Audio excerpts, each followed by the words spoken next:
humans go from being participants in the whole Earth to being a dominant feature. The documentary Anthropocene shows the impact of humans on the planet. Anthropocene was one of 100 films showcased at the 27th Annual Environmental Film Festival in the nation's capital. It is such a fundamental change in the way the Earth is behaving that we need to communicate that as powerfully as possible to everybody. Similarly, Welcome to Sodom documents the world's largest electronic waste dump in Ghana. Hundreds of thousands of electronic equipment gets dismantled by children and adolescents in toxic smoke. In Sharkwater Extinction, the late filmmaker Rob Stewart shows how illegal fishing practices threaten the survival of sharks. We're killing up to 150 million sharks a year. Sharks are now renamed and fed to us. Pet food, livestock feed, and even in cosmetics. We depend on other species for survival. Removing sharks is removing part of the framework that allows life to exist on land. In Ground War, Canadian filmmaker Andrew Nisker raises questions about the health impact of chemicals used to maintain green, weed-free golf courses, lawns, and playgrounds.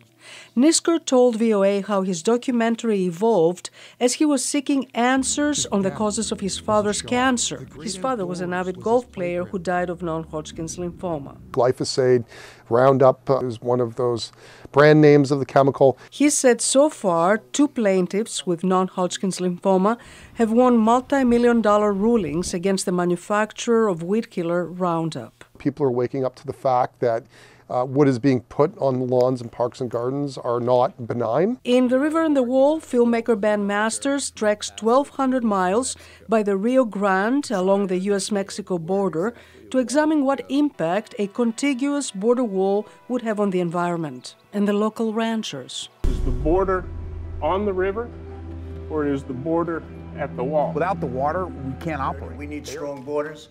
We have to stop drugs and crime and criminals and human trafficking, and we have to stop all of those things that a strong wall will stop. Masters told VOA a contiguous wall along the Rio Grande River, and especially in the lower Rio Grande Valley, would cut the water supply of many animal species trapped on the one side and would change the area's ecological makeup. They're building it through some national wildlife refuges and a bunch of really important habitat in this area that's this major conduit of migratory flyways for songbirds, bats, and butterflies. So at a localized level, there's some pretty substantial habitat loss from the enforcement zone.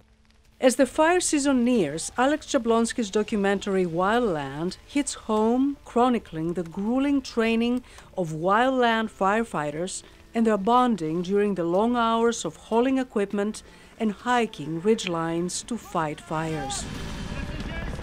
Jablonski had to train and get a firefighter's license with the rest of the group in order to shoot the documentary. You hear about the fires, but you don't necessarily hear about the firefighters until someone dies.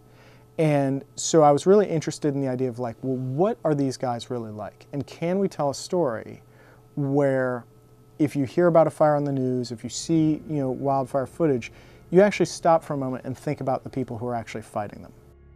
Penelope Poulou, VOA News, Washington.